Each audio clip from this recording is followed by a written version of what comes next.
നമ്മുടെ അമ്മയുടെ കല്യാണ സാരി പറയുന്നത് അതൊരു സ്പെഷ്യൽ വികാരമല്ല. നമ്മുടെ കല്യാണ സാരി പോലെ തന്നെ ഭയങ്കര എന്തോ എനിക്ക് ചെറുപ്പത്തൊന്നും ആയിരുന്നില്ല, ഒരു പ്രായം കഴിഞ്ഞപ്പോൾ അമ്മയുടെ കല്യാണ സാരി പറയുമ്പോൾ എന്തോ ഒരു ഫേവററ്റ് ലിസ്റ്റിലുള്ള ഒരു സാരി പോലെയായി മാറിയിട്ടുണ്ടായിരുന്നു. അപ്പോൾ ഞാൻ കുറേ ആയിട്ട് ആഗ്രഹിക്കുന്നുണ്ടായിരുന്നു കേട്ടോ. ഒരുപാട് പേര് റീലൊക്കെ ചെയ്യുന്ന കണ്ടിരിക്കണം അമ്മയുടെ സാരിയൊക്കെ കൊടുത്തിട്ട്.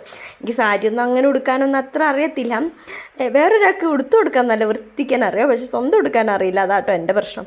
അപ്പം ഞാൻ വിചാരിച്ചു, കുറേ ആയി മനസ്സിൽ വിചാരിക്കണം അമ്മയുടെ കല്യാണ സാരിക്ക് പറ്റിയൊരു ബ്ലൗസ് എനിക്ക് പറ്റണ പോലെ സ്റ്റിച്ച് ചെയ്തിട്ട് ഒന്ന് എന്തെങ്കിലും ഒരു മേക്ക് ഓവർ പോലെ ചെയ്യണം. എൻ്റെ കല്യാണത്തിന് വരെ ബ്ലൗസിന് ഒരു വർക്കും ഇല്ലായിരുന്നു. ആ സമയത്തൊന്നും നമ്മുടെ കയ്യിൽ ബ്ലൗസ് വർക്ക് ചെയ്യാൻ മാത്രമുള്ള പൈസയൊന്നും ഇല്ലായിരുന്നു കേട്ടോ.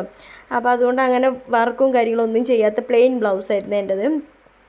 അപ്പം ഇത് ചെയ്യുന്ന സമയത്ത് ഞാൻ വിചാരിച്ചു എന്തായാലും ഞാൻ ഇതൊക്കെ പഠിച്ച സ്ഥിതിക്ക് എന്തെങ്കിലും വർക്കും കൂടെ ചെയ്യാമെന്ന്. അപ്പോൾ കിട്ടിയ സമയത്തിനനുസരിച്ച് കണ്ടമാനം അല്ലെങ്കിൽ ചെറിയൊരു വർക്കും ചെയ്ത് കൈ നമ്മുടെ പഫ് സ്ലീവിലൊക്കെ ആട്ടോ കൈ വെച്ചിട്ടുള്ളത്.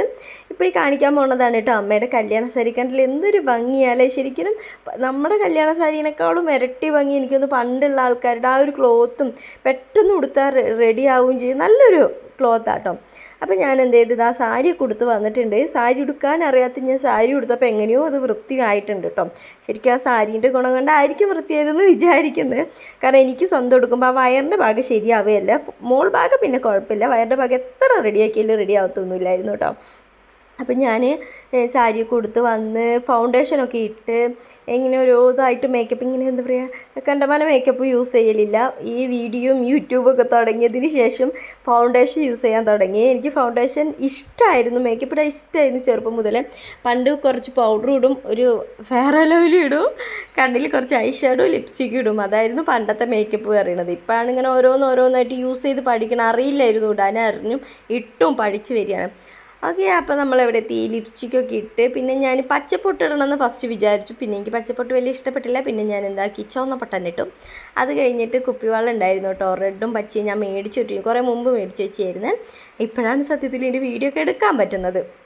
ഇങ്ങനെ പച്ച കമ്മല ഉണ്ടായിരുന്നു, ആ കമ്മലും ഇട്ട് ഡ്രസ്സൊക്കെ ഇട്ട് എനിക്ക് ഭയങ്കര ഇഷ്ടപ്പെട്ടു, ഭയങ്കരമായിട്ട് ഇഷ്ടപ്പെട്ടു കേട്ടോ. ഇട്ടൊക്കെ കഴിഞ്ഞപ്പോൾ പിന്നെന്താണ്, സാരിയൊക്കെ എടുത്താൽ പിന്നെ നമ്മൾ കല്യാണം കൂടി കഴിഞ്ഞല്ലേ, സിന്ദൂരം തൊട്ടാൽ ഒരു പ്രത്യേക ഭംഗി കൂടുമല്ലോ. അപ്പം ഞാനിന്ന് എന്ത് ചെയ്തു, സിന്ദൂരം ഇട്ടു കേട്ടോ. സിന്ദൂരം തൊടുമ്പോൾ എനിക്ക് നിർബന്ധമായൊരു കാര്യം എന്താ വെച്ച് കഴിഞ്ഞാൽ, താലിയിൽ അത് ശീലിച്ച് പോയതുകൊണ്ട് കേട്ടോ താലിയിലും ഇടും. പിന്നെ ഇപ്പം ഞാൻ സിന്ദൂരം തൊടാത്തത് കൊച്ചായതിന് ശേഷം സത്യം പറഞ്ഞാൽ എവിടേക്കെങ്കിലും പോകുമ്പോൾ നമുക്ക് ആ ഒരു ഓർമ്മക്കുറവ് കൊണ്ട് പിന്നെ അങ്ങ് ശീലിച്ചു. പിന്നെ അങ്ങ് എന്തെങ്കിലുമൊക്കെ ഇങ്ങനെ ഓർമ്മ വരുന്ന സമയത്ത് ഉള്ളത് മാത്രമായി മാറിപ്പോയി. പണ്ട് കല്യാണം കഴിഞ്ഞപ്പോൾ വാരി പൊത്തിയിരുന്നു കേട്ടോ ഞാൻ സിന്ദൂരം. ഇതൊക്കെ കണ്ടില്ലേ താലിയിലിടുന്നത്, എനിക്കെന്തോ ഭയങ്കര ഇഷ്ടമാട്ടോ അങ്ങനെ താലിയിലിടുന്നത്. അപ്പോൾ ഇതാണ് ഫൈനൽ ലുക്ക്. എനിക്ക് ഭയങ്കരമായിട്ട് ഇഷ്ടപ്പെട്ടു കേട്ടോ. നിങ്ങൾക്ക് ഇഷ്ടപ്പെട്ടോ ഇല്ലേ എന്നുള്ളതും കൂടി ഒന്ന് കമൻറ്റ് ചെയ്യണം.